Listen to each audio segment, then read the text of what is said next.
Greetings, everyone, and a warm welcome to Immigration and Jobs Talk Show. I'm Nipasa Pradhan, and I'm very happy to have you all join us. I'm going to be your host for this session. And before we start off with today's episode, I got this very important disclaimer, and that is by watching our videos, you agree and understand that the information provided by our experts and attorneys, including comments and replies from users, is not legal advice. Use of information is at your own risk. Once again, dearest friends, a very warm welcome to Immigration and Jobs Talk Show. And of course, a happy Diwali. It's the festive season. I'm sure all of you are having a good time with your friends and family and yourself as well. So have a great one and may you always stay blessed and prosperous. Thank you for joining us. We are streaming live right now on YouTube, LinkedIn, and Facebook. And thank you so much for joining us. Today, we are going to discuss on this topic. Is your L1-A renewal at risk? And how to prepare for USCIS increasing scrutiny. So, to help us navigate through all of this topic today, we are going to be joined by our guest, none other than attorney Prashanthi Reddy from the law offices of Prashanthi Reddy. And without further ado, please help me welcome her back to the show. How are you doing, Prashanthi? Thank you so much for joining us today. I'm good, Nipasa. How are you? I'm doing good. Before we start off, here's wishing you two a very happy Diwali and to all at home. Thank you. Thank you. Same to you. All right, so Prashanthi, today we're going to discuss on L1A renewal. What can folks out there expect from today's episode? We'll first start off with what an L1A is, just to give some background, and then we'll talk about what is the criteria that USCIS looks at for an L1A extension. We'll look at the documents that are required when you're filing a L1A extension. We'll look at some tips on how to prepare, documents. We'll talk a little bit about the process of the L1A extension and a little bit about the time frame, how long it takes, what to expect. Is there premium processing? Also, we'll talk about what the fees is for L1A extension, and how to avoid some of the common mistakes and some tips maybe.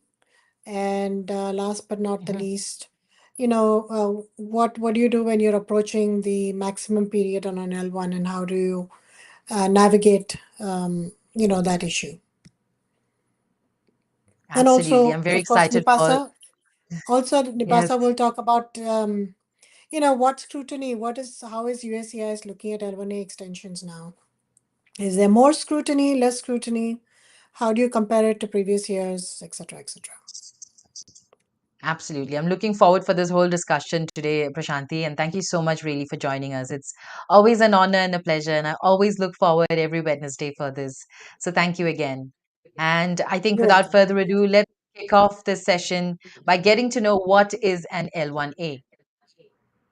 So an L1A is basically uh, multinational executive. So a multinational executive or manager position. So the employer has an office in somewhere abroad, let's say India in this example, and they have an office in the US, and they're looking to transfer their key employees, so their executives or managers from India to the US. That's what an L1A is. Um, and in order to do that, to file an L1A, you have to basically show that the position is managerial and executive in nature. You have to show that there's a relationship of a parent or subsidiary or associate between the companies in India and the US. And you have to show that the person is actually the employment that the person was employed at the India office for the past 1 year, and you also have to show that there is actual business being conducted in the India office. And if it's a new office in the US, then you have to show the potential for business in the new office. If it's an existing office, then you have to show that the office already exists. So new office is an office which is less than 1 year old, like a startup. Existing office is an office which is more than 1 year old. And so if it's a new office, you have to show continued business in the new office as well, and potential for growth as well. So that's a little bit about what an L1A is. Thank you, Prashanthi, for taking us through what an L1A is. And folks out there have joined us. Some of them have already commented. So it's really very nice to have you join us. Voice, Aditya, we are going to take up your questions. Please stay with us. So, Prashanthi, moving on, let's get to know L1A extension better. So, when can an L1A extension be filed? Well, an L1A extension should be filed um, before expiry of the L1A. So, how do you know whether your L1A is expiring? You look at the I-94 document, and the I-94 document will have the expiry date. The L1A extension can be filed a maximum of 6 months before expiry of your L1. And of course, minimum is you have to file it. The application has to be received by USCIS before the date of expiry or on the date of expiry of your I-94.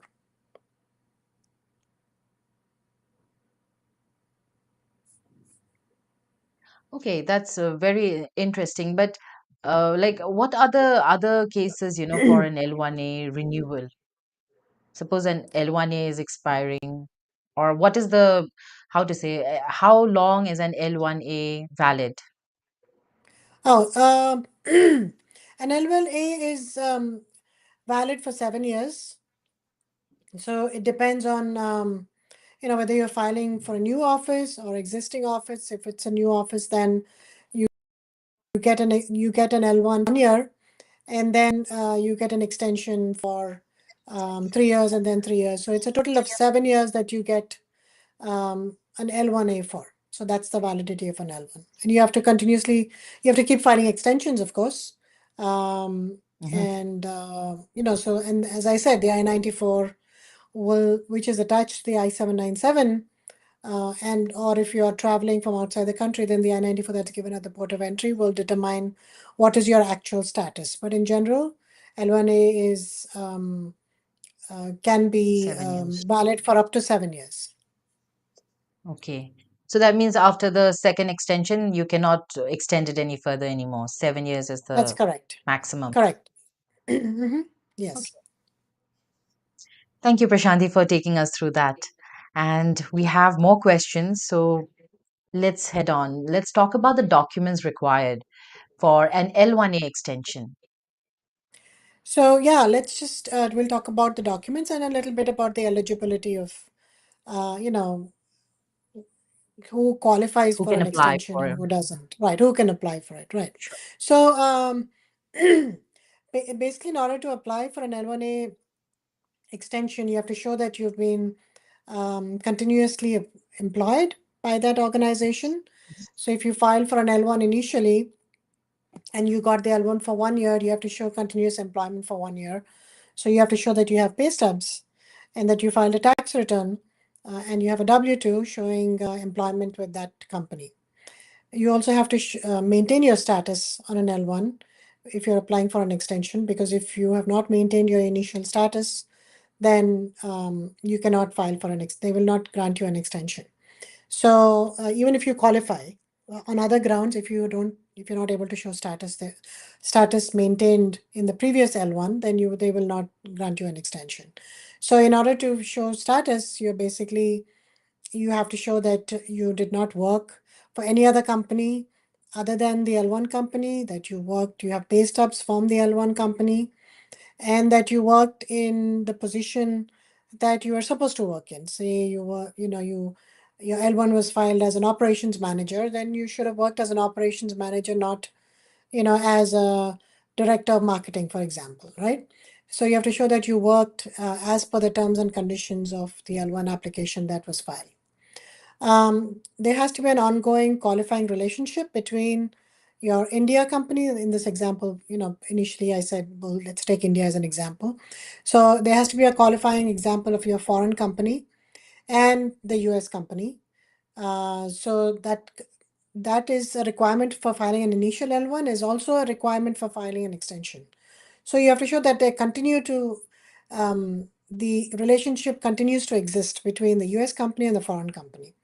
So the relationship has to be that of a parent, company, branch, subsidiary, or affiliate. So you have to then, for an L1A extension, submit that information, showing relationship as well. So, for example, if there was a relationship when you first filed, but then say the India company, the foreign company changed, sold its operations uh, to another person, and now because of that, the relationship no longer exists between the U.S. company because that's owned by someone else, and then the foreign company is owned by someone else because the original owner sold it. Then you can no longer file for an extension. So if there are any changes in ownership which affect the relationship between the two companies, then you're out of luck. You also have to show sustained company operations. So the US company as well as the foreign company must continue to be in business throughout the L1 visa holder's stay in the US. So you have to submit documents to show that they are continuing to be in business. You can show their tax returns. You can show that they still have an office lease, their bank statements, the new contracts, so anything that shows ongoing business and volume of business as well. You have to show that the intended role uh, that the applicant will continue to fulfill the role in the US as an executive manager or specialized knowledge employee. So when you're filing the extension, you have to make sure that not only did you that you worked in that role, which is executive or manager level, but you're also going to continue to work in that role, right? So maybe a business plan, maybe documentation um, showing that. Now, with reference to the list of documents, of course, you have to submit an I-129 petition to file an extension. There has to be a support letter. The letter has to give details of as to why the extension is being requested, include information on the position, the job description, the roles, the qualifications that the employee has, reasons for extension, etc. Proof of employment, as I was saying, documents to show the employee has been working, so that would be pay stubs and W-2s, and a letter from the employer. Proof of continuous operations, as I was saying, contracts, annual reports, financial statements, client letters, anything to show that the companies, both the US and the India company or the foreign company, continue to be in business. You have to submit an org chart.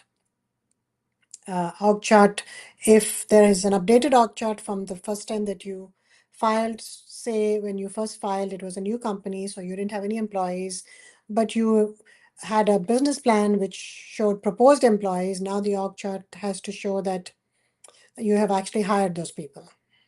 Or if you haven't, then you have to give an explanation as to why you didn't hire them. So an updated org chart showing people that were hired in the past 1 year, if it's a new company. If it's an existing company, then if there are any updates in the org chart, please do provide those. And there always are changes in employment, right? Because it might be a year, it might be 2 years since you last filed your L1. So there are always some changes or the other. So an updated org chart is necessary. Proof of qualifying relationship. This is documents to show that the relationship between the foreign company and the US company. That could be the foreign or the US company's articles of incorporation, their joint venture agreements, their financial statements, share certificates to show that one company owns the other. So whatever it is. Then you also have to submit an updated job description. Showing that the person actually is working in as a manager or executive or in specialized knowledge. Of course, copy of the original L1 petition that was approved, showing that the L1 has not yet expired. Copy of the I-94, your passport. So these are all the documents that have to be provided when you're filing for your L1 extension. Nipasa, over to you. Thank you so much. Yeah, thank you so much, Prashanthi, for highlighting what documents are required for an L1A visa application and an extension. So thank you so much. I Voice was can asking on YouTube. I Sorry. can actually go on and on, but I know we want to have enough time for the questions and stuff, so I'm going to try and cut short my responses. Go ahead. Thank you, Prashanthi. Voice is asking, is this about L1A new office visa renewal? So it is Voice, and I think you can ask your questions. We are here for some more time, so we'll be very happy to take up whatever questions you have. All right, so Absolutely. Prashanthi, my next question is, what are the pitfalls or issues in an L1A extension? Sure, and we can talk a little bit about the tips on how to prepare the documentation so we can avoid those pitfalls. I mean, always start early. Don't wait until last minute because this is a very filing an extension. If you might not remember how it was filing your original L1 petition, is a very strenuous and detail-oriented process and requires a lot of document gathering. So don't think filing an extension now you don't have to submit any documents. You have to submit the exact same documents that you submitted when you first initially filed for your L1. So make sure that you start early. You can start as early as 6 months ahead. Ensure that you double check all the documents, right? So mostly when you're submitting so many documents, is that you might not notice that there's some discrepancies on the documents. So make sure that there are no. If, for example, your title is president in one document, make sure that it's not owner or something else in another document, right? Sometimes you may not pay attention if you're the owner of the company to what's on a document because you are the owner and you just take that for granted. But USCIS will pay attention to the actual job title that you have with the company.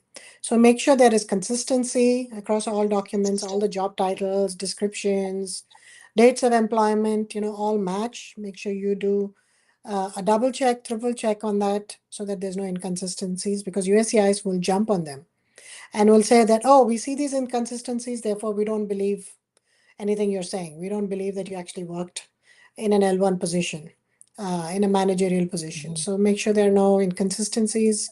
Um, Comprehensive employment evidence, make sure that the evidence is everything. You throw the kitchen sink in if you need to. Uh, there's never any such thing as more documents, so make sure you submit as much documents as you possibly can. Consider having an attorney. It's a very complex process, so I would, if I were in your shoes, make sure that you have an attorney that's actually preparing these documents for you. If there are any changes, highlight those changes in an extension. Those changes have to be explained in detail. Don't just submit the document. Actually, provide a detailed explanation of that in the petitioner letter. Maybe put it under a different heading. The changes may be significant. They may be helpful for getting your L1 extension. The changes might be related to the organizational structure or might be that your finances have gone up. So make sure you highlight all that. Organize all your documents methodically. May put in tabs, because there are a lot of documents that you're presenting. And if you just jumble up all the documents together without having an index, the officer only has a certain amount of time to look at your documents. So, they may not be able to look at it, unless you organize them properly. So that's a little bit about, how to organize your documents. And also, you can avoid, as I said, we already talked about all the inaccuracies and all that you can avoid when you're preparing your documents. So that's a little, I think, a few tips on how to, avoid RFEs in your when you're gathering your documents. Yes, that's right. I mean, RFEs could be really disheartening, and sometimes, I think the heaviness of it or how much you get an RFE. Could you tell us maybe some of the very common RFEs on an L1E, people can Yeah, expect out there? right. Um, so when you usually when you file an L1 extension, more often than not, you will get an RFE. And usually they will ask for um, they will I mean, I shouldn't say that you will always get an RFA because if you submit a perfect application, maybe you won't. But sometimes even if you submit a perfect application, they would just like to send RFEs. So usual things that they will ask for in an RFE is, um, for example, proof that you've actually continued to work in a managerial and executive level position. So you might send a job description, but they're usually not satisfied with the job description. They want to see evidentiary proof. So if you're filing for an executive level position extension, then they want to look at minutes of the meeting to show that you're actually working in an executive level. You attended those minutes of the meeting. Maybe you conducted you conduct meetings in your office, director meetings as a top executive, maybe documents that you have signed off as an executive, maybe certain decisions that you've made as an executive and you've presented them to the board. So those are the board minutes of the meeting, and it could be email correspondence between you and your employees showing that you're actually taking decisions. They are asking you for permission or they're asking you for directions as to how to move forward. That also shows, executive level. If you're a manager, in order to show documentation, you would submit. They could be asking for documentation, and they would say, show us that you are actually managing employees. Then you would submit, appraisal letters that you've given to your employees, to your subordinates. You would submit maybe the timesheets that they have sent to you. Maybe there is a pay increase, and the promotion letters have been signed by you. You will submit that. And again, if you are supervising them, you'll be giving them directions, and you can submit email correspondence showing that. So that's one important thing that usually they send in RFEs is the proof that you're actually working in that particular position as an executive or manager level. They can also ask for proof that the company is continuing to operate as a valid entity. That could be tax returns, etc. If you don't submit any documents that you don't submit, they'll basically send you an RFE asking for those documents. Um, Mhm. so that's what you need to look for in an RFE. Okay.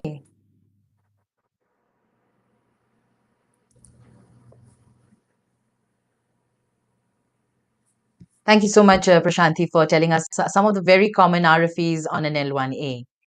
Thank you. And moving on, quick hello to Saik, and then we also have Kiran. Thank you so much for joining us with your questions. We are going to take them up, and also Aparna. Just stay with us. We are going to take them up in a short while. For now, Prashanthi, if you could tell us also about the options, when approaching the 5 and the 7 year limits for L1 status. Right. So this is a very important thing that we need to cover because there is expiry of there's an expiry of L1A visas. For L1B, it's 5 years, and for L1A, it's 7 years.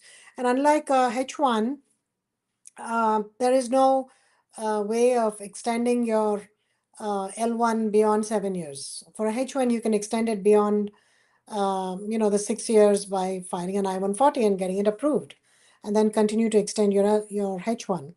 But for L1, there's no such thing. So if you're finishing the L1 7-year period, you cannot file for an extension again. So what do you do at that point? Of course, you could use the time that you spent outside the country. So you can recapture time spent outside the country by counting the amount of time that you were outside during the last 7 years. It's possible that every year you took a 1 month holiday and you went outside the country. You could recapture that and file for an extension for those 6 months or 7 months, whatever time it is that you spent outside the country.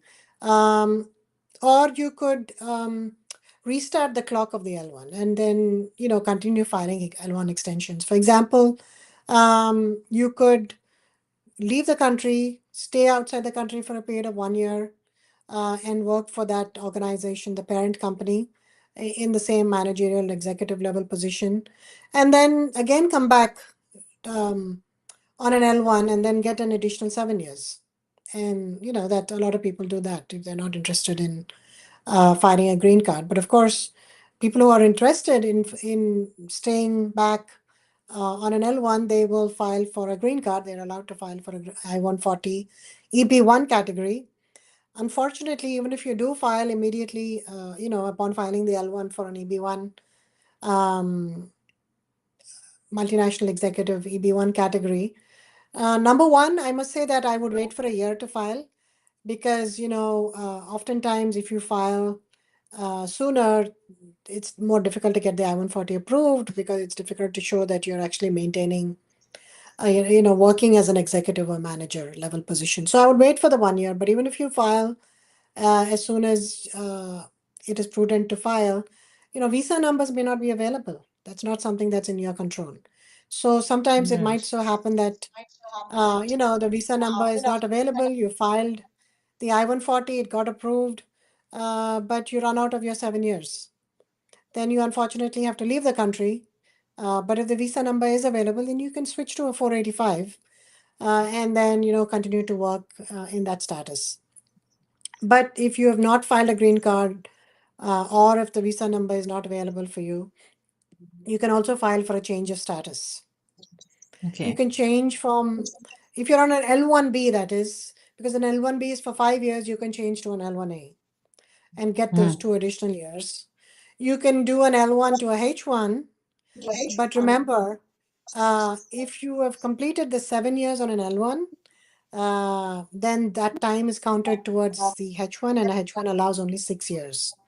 So what you should do to use the H1 option is to file for a change of status maybe in the 5th year, right? And then make sure you file an I-140, and then you'll be able to then get extensions on your H1 after the 6th year as well. And then you can continue on a H1. So you don't make sure you do that in the 5th year or the 4th year of your L1. Don't wait for the 7 years. The other reason why you should do that sooner rather than later is in order to file a H1, um, you have to get selected in the lottery. Nipasa, do you hear a echo? Not Nipasa, do you much hear really. there's something that I hear in the background. But No. anyway, so in order to, yeah, just if we can cut that out. Um, so in order to make sure that you're filing in time, because in order to file a change of status to H1, you have to get registered in the lottery and you have to get picked in the lottery, and people don't get picked in the lottery immediately. So make sure that Hmm. you do that. File earlier rather than later. You can also file for a change of status to an E1 or an E2. Often the requirements for treaty traders and treaty investors are similar to that of an L1. So if you qualify for an L1, you might also qualify for E1, E2. And E1, E2s, you can continue to file for extension, 2 year extensions on an E visa, and there's no time limit on that. But of course, in order to file for or qualify for an E1, E2, you have to be from those countries. So Indian nationals don't qualify. So those are some of the things that you can do, to extend beyond 7 years.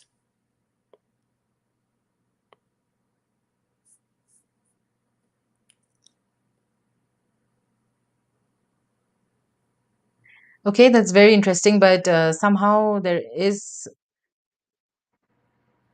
my something is wrong with my video output, but let me figure that out. Meanwhile, let's go for a short break.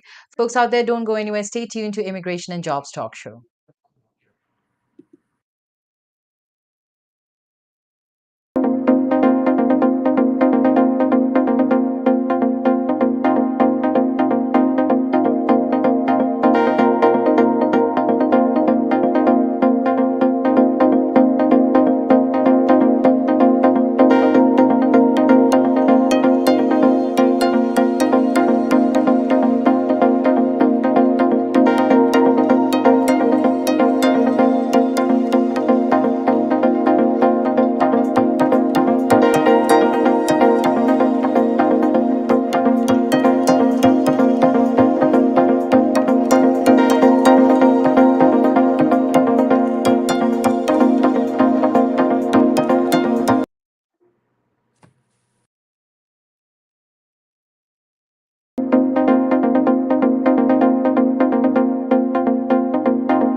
Welcome back, everyone, to Immigration and Jobs Talk Show. And this is the second half of this webinar we're having today on Is Your L1A Renewal at Risk? How to prepare for USCIS's increasing scrutiny. And, helping us navigate this today, we have attorney Prashanthi Reddy from the law offices of Prashanthi Reddy. And thank you so much, Prashanthi, for taking up so many questions already. And I'm very excited because folks out there also have so many questions. And if you are ready, we can take up a few. Sure, sure. Let's let's go with Aditya.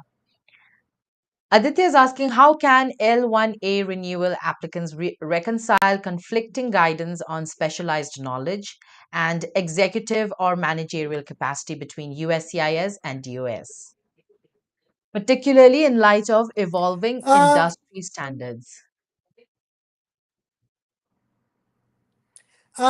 can you be more specific with reference to what your question actually is in your particular scenario?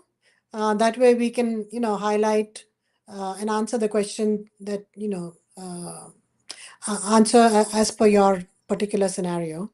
But there should not be any discrepancies between the Department of State and USCIS. The rules, the regulations are in the Immigration and Nationality Act and are made by USCIS. They are not, DOS doesn't make any regulations. They follow the regulations set out by USCIS. So they're supposed to be doing that.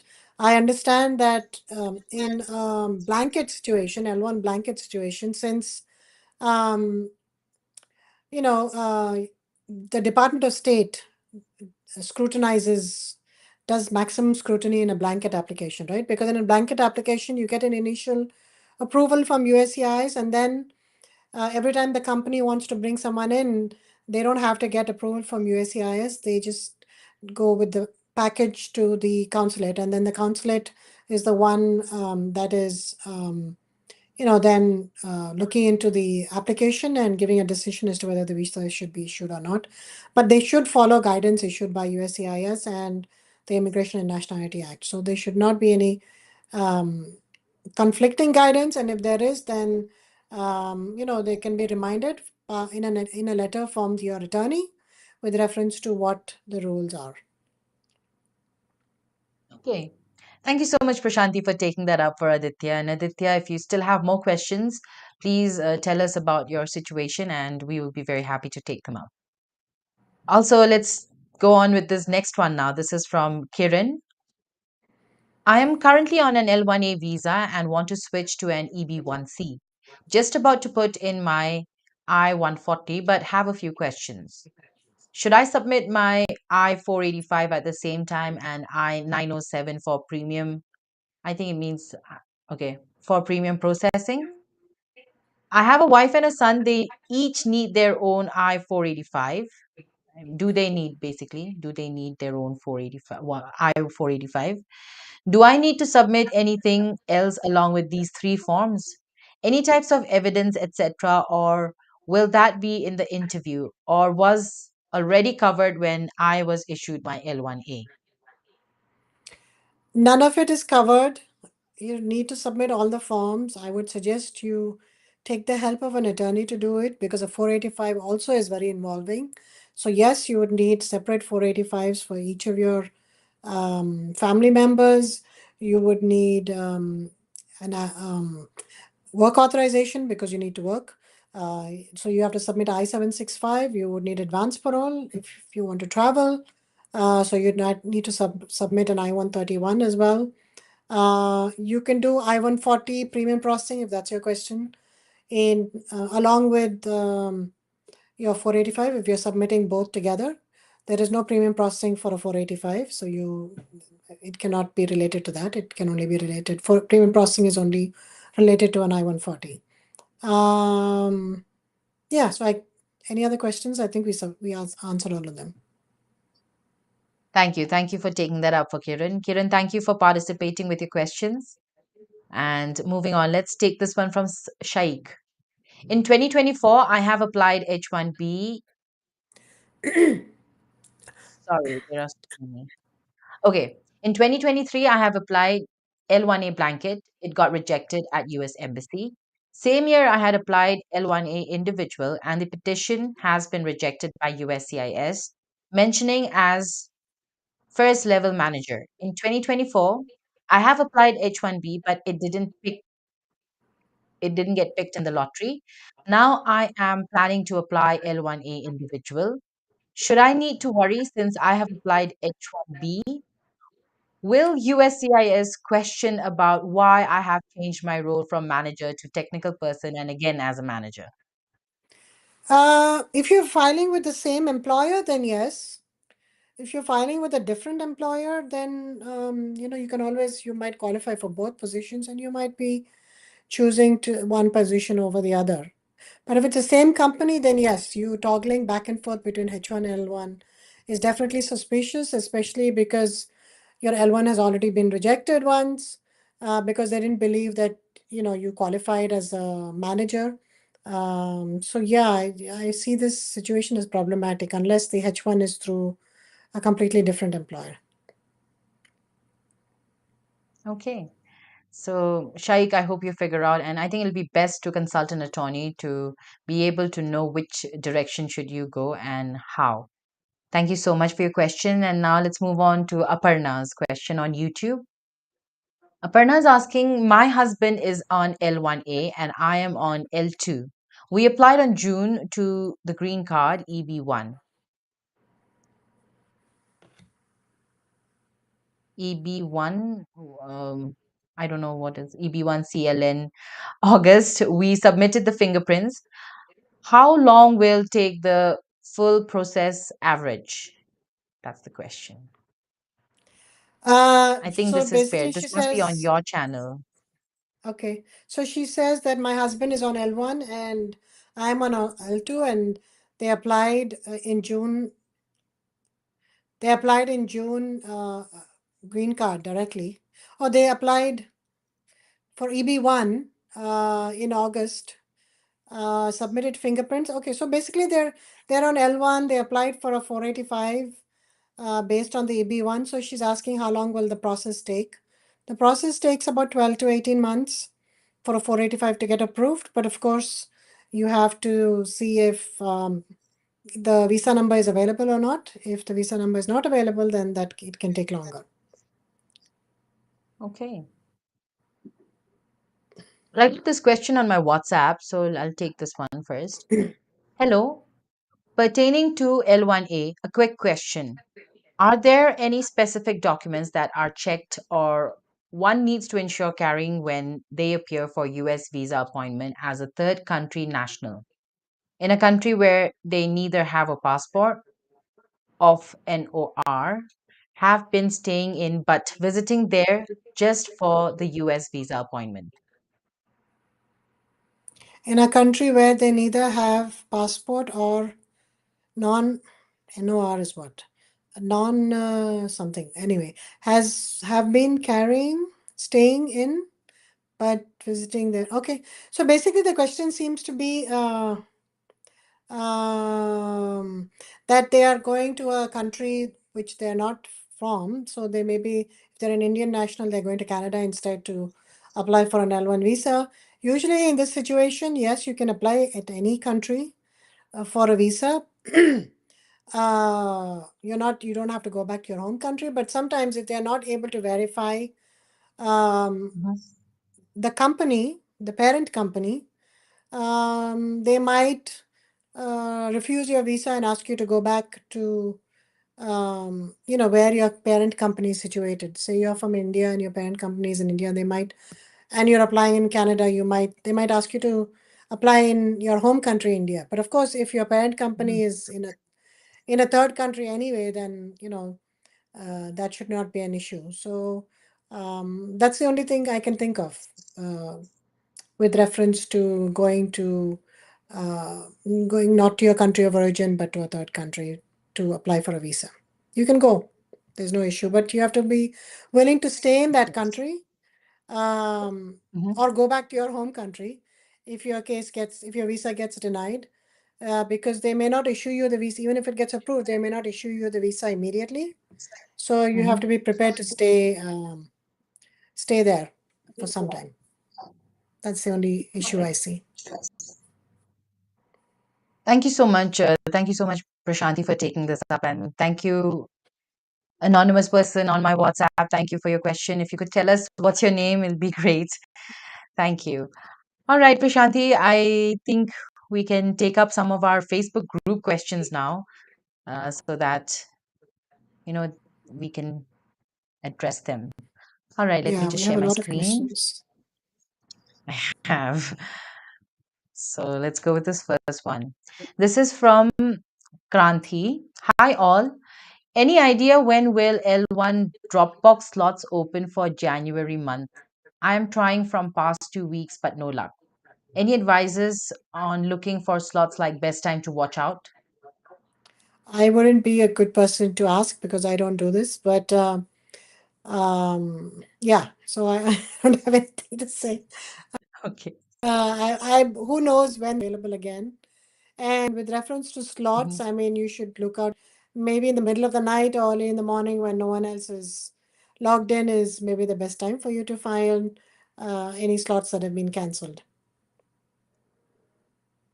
Okay. Thank you, Prashanthi. Now let's go on to this next one. This is from Vibhor. My company is 1 year old in Washington. Can I apply for L1A visa via road through Canada as I am a Canadian citizen? I think the answer is yes.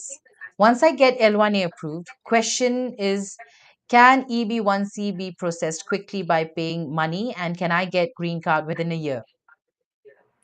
So you answered your own question, so that's yes.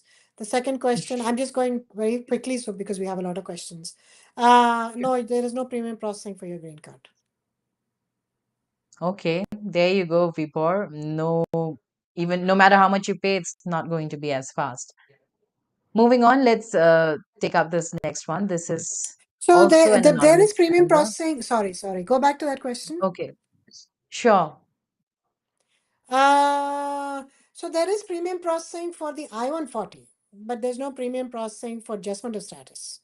I just wanted to point that out. Okay, thank you, Prashanthi. So this next one is from an anonymous member asking, saying, need help. I became a manager after coming to US. So currently I am on L1A, but not able to apply for EB1. My I-140 is approved when I was on L1B. I need to switch companies before company decides to let me go. Please suggest what options do I have to apply for green card? If you're switching companies, then that could be problematic because in order to switch companies, you may not then be on an L1 anymore. Um, you then maybe have to move to another L1 by leaving the country and coming back, or move to a H1, in which case then you'd have to file a green card through that other company on an L1A, or um, file a H1. If you're on a H1, then you file a green card through the labor cert and 485 process. But if you have an approved I-140, you can definitely use the priority date towards that I-140 to, and port it to any other I-140 that you're going to file. Okay. Thank you so much, Prashanthi, for taking that up. Now, I have another question. This is also from an anonymous member asking, so I worked for this company in Canada 2014 to 2017, and now I have a job offer from their branch in the US. Can I still apply for L1A? They're mentioning TN visa. Did anyone have experience of applying for L1A after leaving the Canadian counterpart a couple of years ago? I heard it's possible. You have to, in order to qualify for an L1, you have to show that you worked for that company 1 year out of the last 3 years. So 2017 is a long Okay. time ago, so it's not possible. All right. So I think he's asking if he can apply for an L1A, but he's still getting suggestions for TN visas. So which option is better? You can't apply for L1. And whether you can apply for TN or Uh, not depends on whether you are a citizen of Canada or not, which he has not said whether he is Okay. or not. Okay. All right. Thank you. Thank you so much, Prashanthi, for taking this up. Now let's move on to this next question. This is from Eamon. I would like to inquire about the process of an L1A visa. I'm the owner of a small company in Egypt for the past 7 years and an LLC in USA for the past 7 months. I would like to Hmm. know if I'm eligible for this visa. How long does it take to obtain this visa? Is he eligible, Prashanthi, for an L1A visa? I need to, he might be, but I need to look at it, right? I don't know how many employees. So you have to see how many employees he has in Hmm. the US, how many employees he has in Egypt, what is the nature of business. Um, we need to look at it. So what my advice to him is to book a consult. You know, I can do a free consult, and then we can look into it to see whether he's eligible or not. What are the chances of getting an approval? It's not just whether you're eligible or not. You want to make sure that you at least have a 50% chance of getting an approval because, because smaller companies sometimes it's harder to get an L1A approval. So we just need to evaluate all that, Hmm. but also you have to see whether there is a relationship between the US company and his Egypt company, right? And also it's Yes. important to see in his company in Egypt, if he's the only employee, then and if he's doing a clerical and administrative type of work, then he may not qualify. But if he has other employees who do that kind of work and he does only the executive work, then he may qualify. So those things need to be looked at, especially in the small company. Right, right. Thank you so much for taking this up for Eamon. And Eamon, I think you should definitely book a consultation with attorney Prashanthi Reddy. And the details are on the screen scrolling. You can call her up on the number 212-354-1010. That's a number.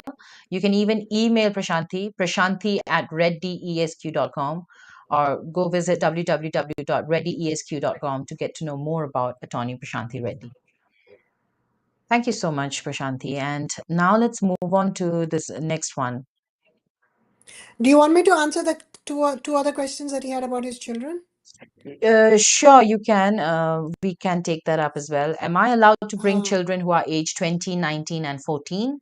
And another thing anybody? is like, how much does it cost? Yeah. Yeah. So 2019, 14, you have to be under 21 to be a dependent. So as long as you're under 21, you can. After you bring your child who's 20, and if he turns 21 here, then he or she falls out of status. So you need to ensure that you file a change of status for them before they reach their 21st birthday, even if you bring them here. Um, we can discuss fees, offline. The USCIS fee is, premium processing's 2000 something, USCIS fees, 1000 something. Again, we can discuss offline. Sure, And sure. yes, you can apply for everyone at the same time, for your children and yourself. Great. I think this would be good news for Eamon then. Thank you so much, Prashanthi, for taking this up. Well, Welcome. Rag, thank you so much for joining with your question. Let's take up Rag's question also for now from YouTube. Rag is asking, my company already has an established US office and is likely to open a new branch there. Will this be a new office, L1? And is likely to open a new branch. Well, it depends on which company you're going to be using to file the L1.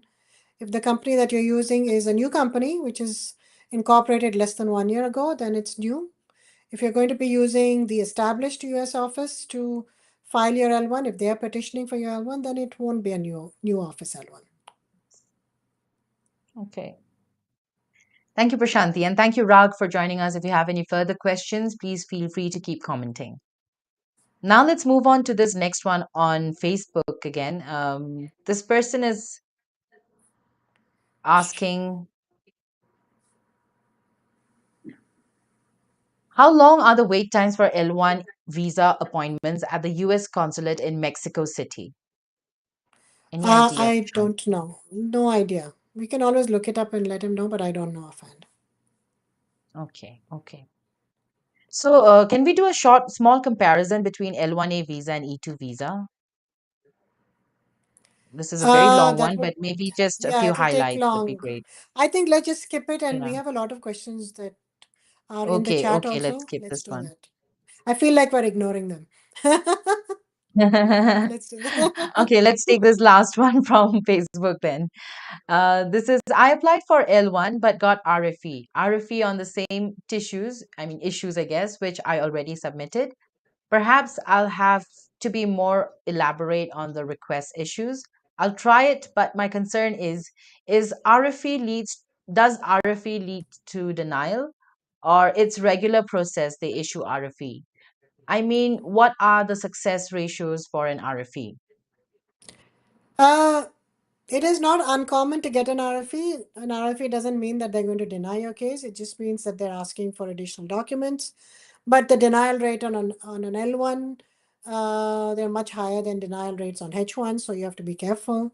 If they're asking for the same information, I mean, my suggestion is to use an attorney because sometimes um, maybe there's something that they're asking for which you don't quite understand. They do sometimes ask for the same information even though you have provided it. But maybe it's sometimes they're not satisfied with the documentation that you've submitted and they're looking for more documents. So don't just Okay. submit the same documents that you submitted before. Make sure that Mhm. you submit more detailed documents or an explanation. Sure, Prashanthi. Thank you so much. Thank you. Now okay, Rag is back saying that same company, new office. For the Sorry? previous comment on YouTube, my company already has an established US office, and is likely to open a new branch there. Will this be a new office L1? So he's saying same company, new office. If it's a new office, then it's a new office and one. Okay. So it's going to be a new office L1, Rag. Let's take up this next question. This is from Imran on YouTube asking, I'm a little confused since L1A visa is for business owners. If one comes into US and sets up an office, and if the office is at profitable stage and we are eligible to file for green card, which is an EB1, why does it say that your US employer or owner should file for you since since we are the owner ourselves? Since it clearly states that this category is for executives and business owners, and if one goes to USA as a business owner through L1A. So an L1A is not only for business owners, but it's also for employees of business owners. So it fits both categories. So you could be either a owner or you could be an employee. So that's why it says it. It says that if you're an employee, then the person who's filing for you would be the petitioner, the owner of the company. Okay, If you're the owner, then you're pretty much it's like you're filing for yourself. okay. So the company filing for the CEO or for the president of the same company. Right, because a company is legally a separate entity from the owner of, even though they may own all the shares, legally the company is a separate entity. Okay. Thank you so much. Thank you, Prashanthi, for taking that up. It sounded pretty tricky. And thank you, Imran, for participating with your question. Now we have Hardeep. I am just getting into engineering managerial position in my company, and I want to understand the ifs and buts of L1A visa 1. What is the visa L1A visa? The question 1 is, what's the visa interview difficulty and approval rates for L1A visa? Engineering manager position in my company and want to understand what the visa interview difficulty and approach. Well, I think we covered this in our presentation, but I can't answer this completely in the limited time that we have. But I think just be careful with the documents being make sure that you worked in an executive managerial position. And whatever difficulties arise with USCIS, the same points might be taken up at the consulate as well. So make sure you qualify and make sure you submit documentation to show that you qualify. And also make sure that there is, the companies qualify, that they have a qualifying relationship and that they are, you know, doing business continuously. So make sure you meet all those requirements. Okay. Okay. Well, Hardeep has another question asking, what are the wait time for Indians who apply for green card on L1A visa? And is it still 1 or 2 years? Three. And the last question is, can we switch from L1B to L1A visa while in the US? Um, so in order to, what are the wait times that you have to look at the visa bulletin for Indian nationals? Um, I don't remember offhand. I think it's 2022 for EB1. And of course, we can't say what the wait times are because we don't know how quickly or how slowly the visa bulletin will move, the dates will move. The processing time is 12 to 18 months for a 485, but that's not sufficient if your visa number is not available. You have to look at the how the visa movement as well. Um, Switching from L1B to L1A is tricky unless you meet the requirements. So you have to show that you worked in a managerial and executive level position.